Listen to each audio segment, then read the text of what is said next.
Our little Sherry, smart, shy yet vibrant, obedient, in spite of my telling you that Yadvindra Gold Medal is within your reach. Only if you start taking part in cultural activities, say debates, up went your hands, saying, Sir, it's not my cup of tea. I am sure you have a Midas touch. Anything you take on, you are victorious. May God bless you with a brighter future. Sir ये शेरी नाम आपका किसने कैसे पड़ा? शेरी मेरे father ने रखा था। ये एक लेडीज वाइन है जी हाँ, साहब। जी हाँ। लेडीज वाइन किसी ने प्रेजेंट कर दी तो खुशी में इतने थे मेरे फादर, और वो पिया भी करते थे और एक दो पटियाला पैग लगे भी हुए थे। तो जब शेरी वो वाइन की बोतल प्रेजेंट की तो उन्होंने देखा कि ये शेरी है, तो आज से इसका नाम शेरी होगा। और ये जो बात मिस्टर जवंडा ने कही ना, ये बिल्कुल सही है, क्योंकि स्कूल के दिनों में उन्होंने ये कहा था कि डिबेट्स में जब मैं तुम्हें पार्टिसिपेट करने के लिए कहता था तो तुम भाग जाते। मैं भागता नहीं था, मैं छुट्टी ले लेता था। मैं छुट्टी लिख के भेज देता था कि डिबेट है कल को, वहाँ स्कूल में जाना ना। और बहुत घबराता था बोलने से, पब्लिक स्पीकिंग से तो मैं इतना भागता था कि मैं आपको बयान नहीं कर सकता हूँ। मेरे पसीने छूट जाया करते थे। 100 बनाता था, कई बार कूच बिहार ट्रॉफी में क्या होता था कि मैं 100 बना देता था। 100 बनाने की उतनी खुशी नहीं होती थी जितना ये होता था कि यार अब इंटरव्यू देना पड़ेगा, कोई ना कोई प्रेस वाला आके पूछेगा, तो फिर पसीने छूट जाते थे। 100 बना के अंदर कहीं घुस जाता था। मैं चाहता हूँ एक साहब जो आपकी बहुत अगले दिनों से ताल्लुक़ रखते हैं, मैं उनको बुलाऊं, उनकी बातें भी सुनी। आइए।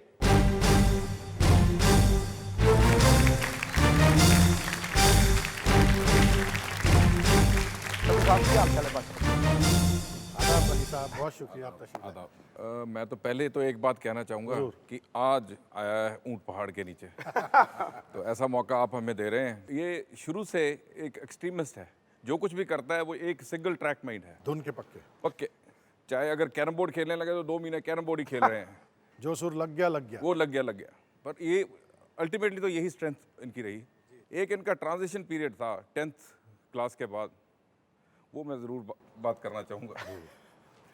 वो छुट्टियों के बाद थोड़ा कद भी लंबा हो गया इनका, थोड़े कपड़े डालने का भी तरीका ढंग आ गया। तो वो जूते की जो लाइन है उसके ऊपर कोई लाइन बनी हुई है, उस कलर की फिर पगड़ी रंगाने की कोशिश भी शुरू हो गई। तो अपने दिल को फिर उन्होंने 6 टुकड़ों में बांट के प्रसाद की तरह 6 लड़कियों को दे दिया उस वक्त। वो एक दौर था जिंदगी में। हमारे वहाँ एक मेरा दोस्त है सरबजीत सिंह रोजी, वो एक चाय की दुकान थी, उसके आगे एक रेलिंग है, मैं बयान कर रहा हूँ, उसके आगे एक रेलिंग है, वो 3 लोहे के सरिये थे, उस रेलिंग के ऊपर हम सज जाया करते थे शाम के। मैं उस रेलिंग के पार आपको ले जाता हूँ। अरे आइए प्लीज। अरे आइए, वो आपने बुला रखा है।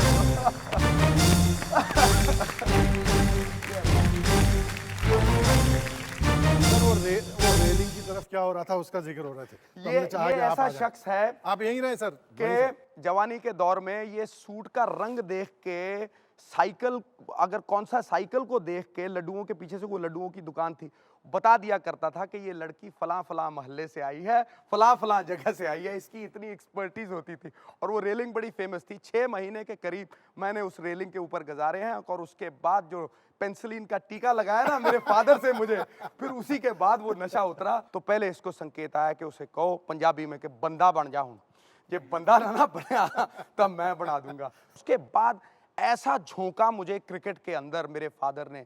एक स्ट्रिक्ट इंस्ट्रक्शन होती थी कि अगर स्कूल से अब बेटा तू अब वापस आया है तो तुझे सीधा जाना है ग्राउंड में, और ग्राउंड से वो 4 बजे के करीब कोर्ट छोड़ के, कोर्ट से सीधा ग्राउंड आते थे। और जो ग्राउंड्समैन था उसको इंस्ट्रक्शन थी कि अगर नवजोत सिंह यहाँ पे 3 बजे ना आया तो मुझे बता देना। मैं उसको भी ब्राइब करने की कोशिश करता था।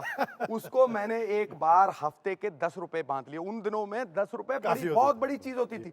तो मैंने उसको 10 रुपए में पटा लिया कि भैया देख गुलजार सिंह, 10 रुपए तेरे, अगर मैंने फिल्म देखनी है ना तो पापा ने आना है करीब 4:30 के करीब। अगर दोपहर का शो गया हूँ 3 बजे का, इंटरवल तक देख के यहाँ फटाक करके आ जाऊंगा। पानी का थेरी तो थी मेरे के कमीज पे, पानी मारी किट के ऊपर और फटाक करके आ गया। लेकिन बाप आखिरकार बाप है। एक दिन फिल्म के देखने गया और वो 3:15 बजे कोर्ट से डायरेक्ट ग्राउंड में आ गए। गुलजार सिंह से पूछा गया कि जी वो ग्राउंड से निकल गया है और यहाँ पे नहीं पहुंचा, आपने मुझे इन्फॉर्म क्यों नहीं किया कि वो आया नहीं। गुलजार सिंह की तो सट्टी पट्टी गोल हो गई और उनका आकार भी बहुत बड़ा था, तगड़ा था कि जिसको देखते थे तो उसका तो एकदम हालत खराब हो जाती। तो गुलजार सिंह ने वो 10 रुपए वाले किस्से जो थे वो सारे उनके आगे फाश कर, मैं बड़े आराम से इत्मीनान से वहां जब आया तो सामने जब डैड को देखा तो मुझे पता था नवजोत सिंह अब बचने वाला अब नहीं, बंदा बनने वाला अब बंदा बनने वाला है तू। तो क्या हुआ कि वहां पे पाइप थी, पानी दिया हुआ था ग्राउंड, तो पाइप उठा के मेरा गला पकड़ के 2-3 बार हिलाया और वहां सारा ग्राउंड खड़ा था, सब लोग खड़े थे, तो इज्जत का फलूदा तो होना ही था, पता था कि वो तो होगा ही, अब तो हो ही है। और उसके बाद वो पाइप जो है मेरे सर के ऊपर ऐसे गंगा की धार बह रही है पूरी नीचे तक गीला हो गया। और फिर गालियां भी आपको पता है जो पंजाबी में घी मक्खन वाली लगती है ना, तो वो पड़ी फिर 5-4 मिनट। और उसके बाद वो गलती नहीं की क्योंकि पता था कि मियाँ पकड़े जाओगे। ऐसे धुले के पावन हो गए। आप इनके साथ क्रिकेट भी खेला करते? क्रिकेट खेल जी। आपको ऐसा लगता था तब भी कि नवजोत जो है बहुत आगे निकले हैं? नहीं, ये तो शुरू से ही लगता था, ये शुरू से दृढ़ इरादे वाले इंसान थे। वो बाद में तो इतने सिंसियर हो गए थे कि प्रैक्टिस को मिस नहीं करते थे। अगर बरसात भी हो जाती थी तो हमारे वहाँ एक स्विमिंग पूल था, उसका पानी निकलवा के उसके अंदर इसको प्रैक्टिस करवाते थे। रोजी साहब का बड़ा कंट्रीब्यूशन है, बहुत ज़्यादा। एक और कंट्रीब्यूशन हम यहाँ पर्दे पर देखते हैं। सिद्धू, मुझे बहुत खुशी है कि आप एमपी का इलेक्शन जीत गए हो और तुम बहुत कॉन्फिडेंट इंसान हो। और मुझे तुम्हारे कॉन्फिडेंस के बारे में मुझे याद है वो पुरानी बात, जब हम प्रैक्टिस कर रहे थे और मैंने तुम्हारे से पूछा कि तुम्हारा कॉन्फिडेंस कैसा है, तो तुमने ये बताया कि अंकल अगर मैं विकेट के ऊपर आधा घंटा खड़ जाता हूँ तो मैं ये महसूस करूँगा कि मैं वेस्ट इंडीज़ के साथ नहीं खेल रहा, तुम्हारे साथ मैं प्रैक्टिस कर रहा हूँ। और तुमने वो करके दिखाया और इसी कॉन्फिडेंस के साथ तुमने इस एमपी की सीट के लिए दिन रात लगाकर काम किया और तुम विक्टोरियस हुए। और मुझे उम्मीद है कि तुम लोगों की सेवा करोगे और दिन दुगनी और रात चौगनी तरक्की करोगे।